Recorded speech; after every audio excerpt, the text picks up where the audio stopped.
if you're buying, renovating and selling, you absolutely must be willing to hold the project if the market has significantly changed. It's our plan B because you only make a loss when you sell the property. You're listening to the She Renovates podcast. You're listening to She Renovates, the podcast for women who want to renovate to create an income and a life they love.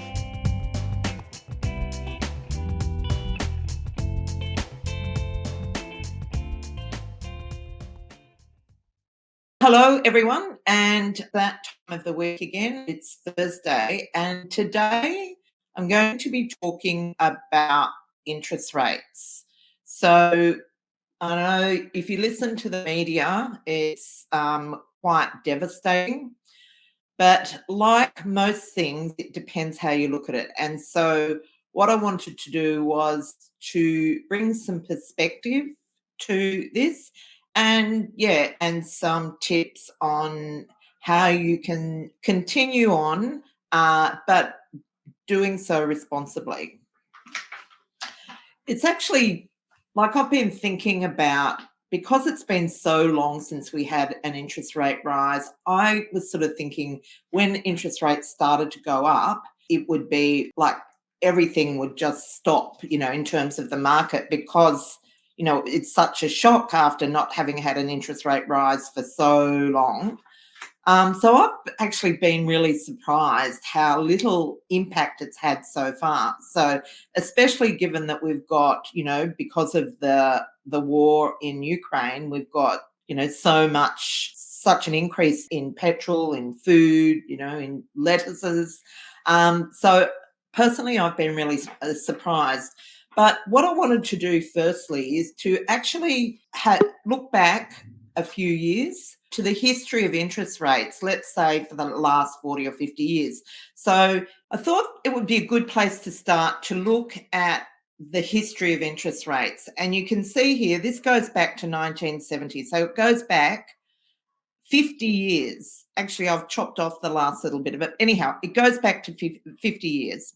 And so you can see in the 70s and the 80s, the interest rates were all over the place. Yes, so interest rates were all over the place and they were very high lots of times through that decade. And it seemed to be every time Stephen and I decided to do something, they were high. So we bought our first home together in 1985 and we were so proud of ourselves because we got an interest rate cap of 13%, which seems absolutely hilarious now, but that was the environment we lived in.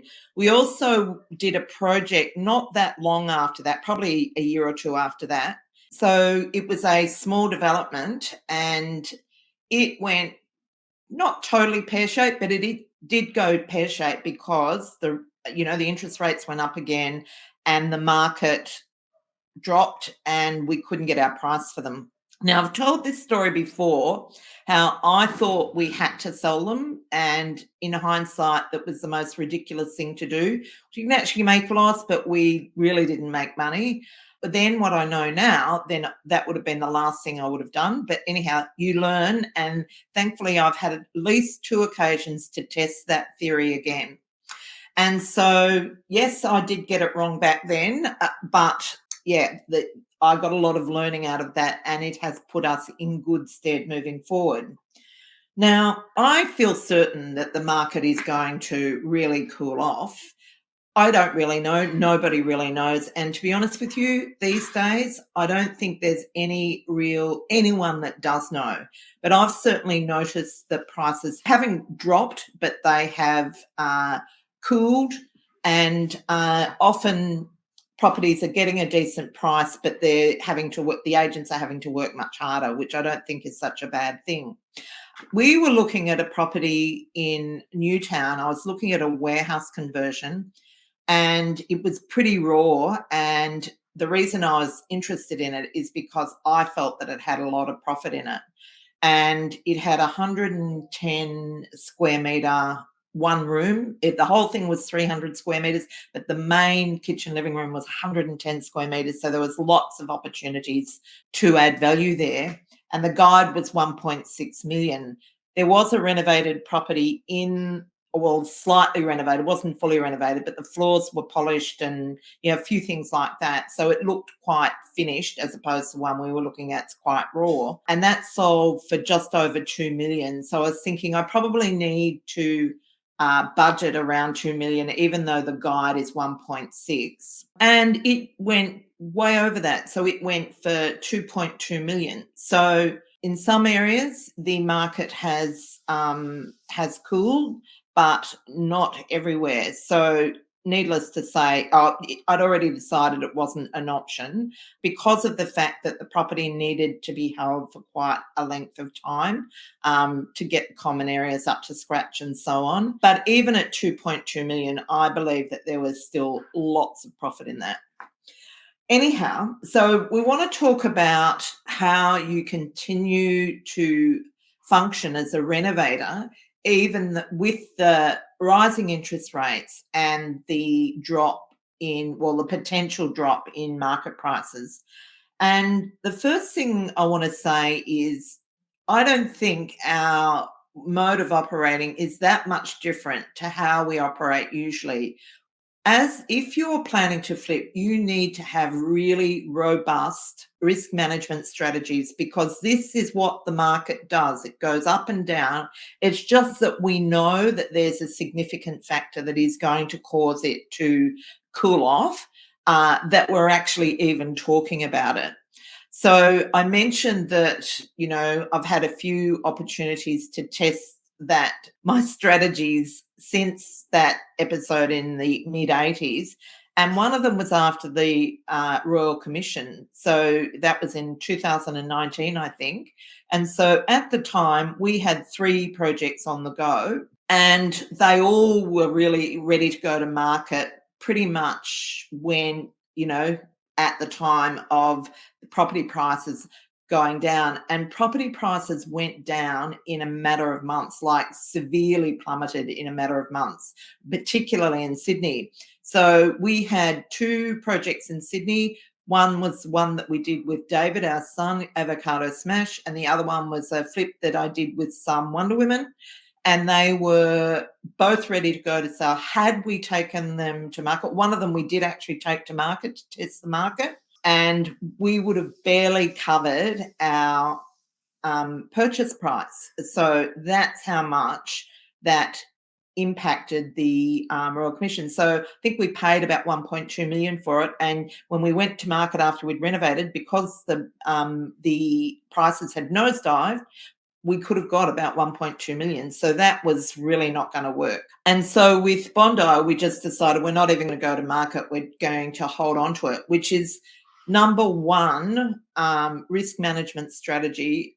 If you're buying, renovating and selling, you absolutely must be willing to hold the project if the market has significantly changed. It's our plan B, because you only make a loss when you sell the property. So provided that your feasibility is based on really sound principles, and often in quite a hot market, people do tend to lose all reason and pay, premium prices for property, and then sort of get stuck. I always liken it to the offside rule in soccer. You don't ever want to get in front of the ball, and sometimes, if you get excited about how the market's going up and think it's never going to stop, you can actually end up on the other side of the ball. However, but provided that your feasibility is based on sound principles, then you just need to hold it until the market recovers. And you can see here that presumably interest rates followed the market, or market followed the interest rates. They do eventually come down. So that's not such a huge issue. The main thing is to be able to cover costs, and that's where Airbnb comes in. I find that Airbnb is a much better plan B than long-term rent for a few reasons. Firstly, when you've just finished a project, it's your baby. You don't want to hand it over to some tenants to make it grubby. But if you list it as a premium property on Airbnb, you're able to go in and see that every day if you want to. You can find a reason to go in. But certainly between guests, you get to check it. So you have much more control over the project and you can maintain the quality of it much better. The other thing is that you're able to, if you're still wanting it to show, you want to keep it off market, and you can do that. You can just time them in between guests. The other thing is you get a much higher rate of return, and because it's fully renovated and it's in premium condition, you get a much better rate, even an Airbnb rate. So as a plan B, I think Airbnb trumps anything else. Like whenever we've had to consider this, fortunately, we've really only had to take action once in 30 years. I don't think that's too bad. But whenever we've considered it, we've thought, well, one, we can move into it ourselves and rent out our house if we didn't want to hand over our newly renovated property. The second one is to long-term rent, but obviously then there is the short-term rental market. And if you're in an area where you're not able to do short-term rental, you can do 90 days, like 3 months. So it's not completely off the board, but short-term rental is considered less than 3 months. So you just have your minimum listing. And we've actually had to do that at times because we've been in apartment buildings that don't allow short-term rental. You just have your minimum listing at 90 days. So the other thing is, so I've talked about the decent feasibility, but the next thing is making sure that you have a decent buffer. Now, I mean a cash buffer. And I think that this is essential whatever you do. And so I've often talked about the fact that we have a credit facility which is secured against the property, set up all the time for our renos. That also serves as a buffer, so a credit buffer, so that if we need money, something, say our holding costs go longer or whatever, that's there and we're able to access it. So, you might have a cash buffer. It doesn't really matter what you do. Other people call it an emergency fund, but have something there so that you're never put in the position where you have to sell something, because that is the worst.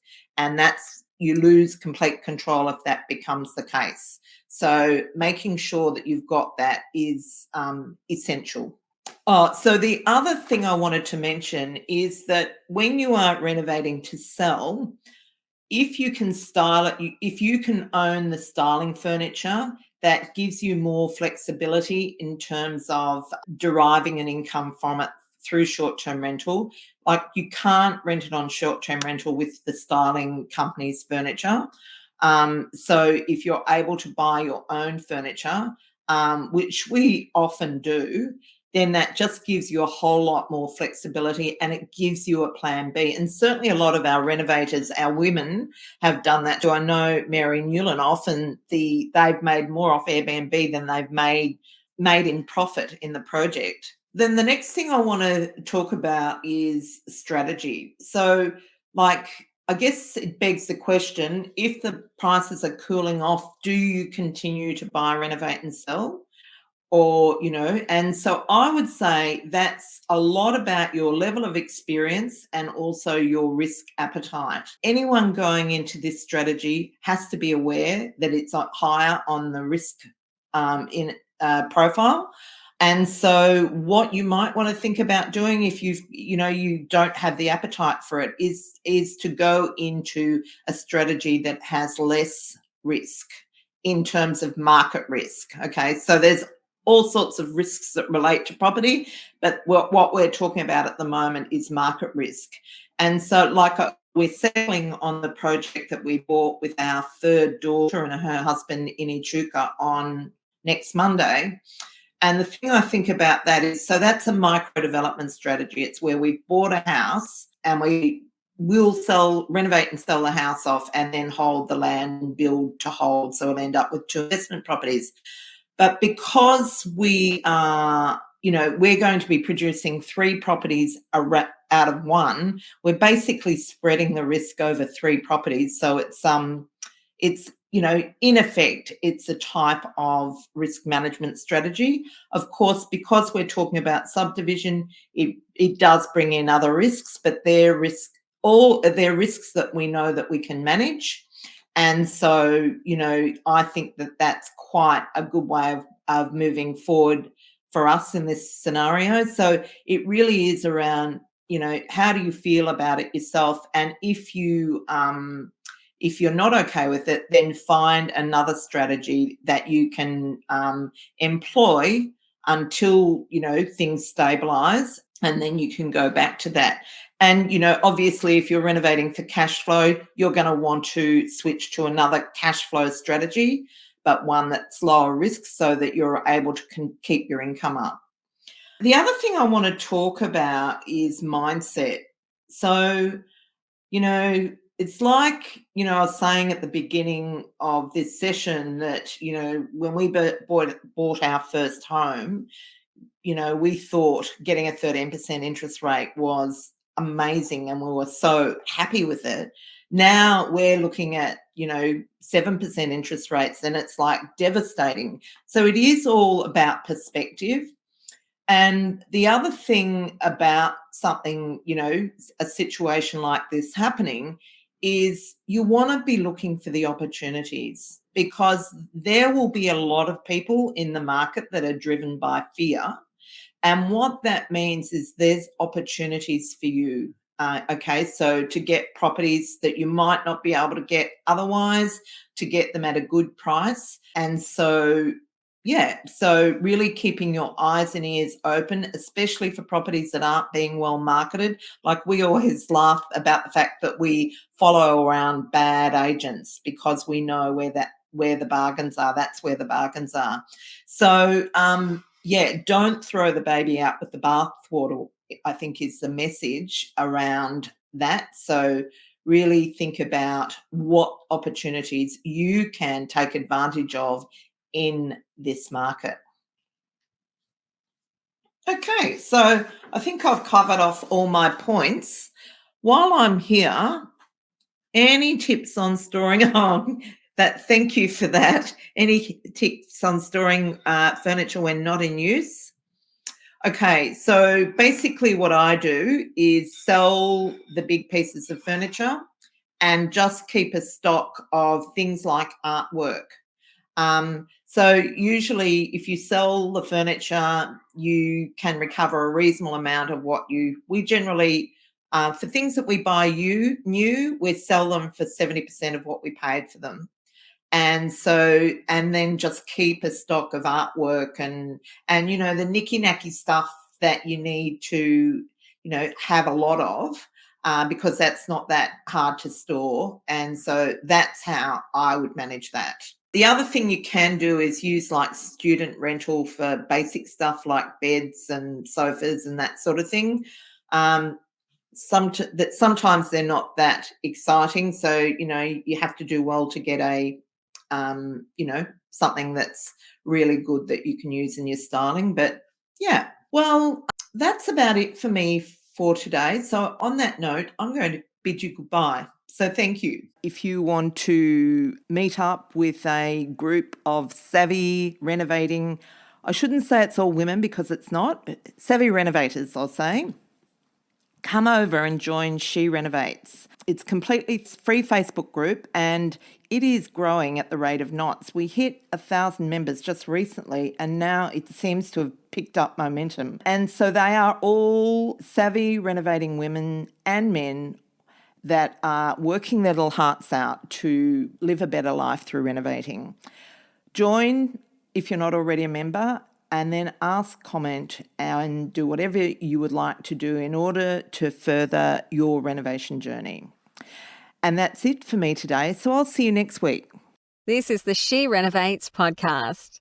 To discover how to harness the power of renovating, check out theschoolofrenovating.com.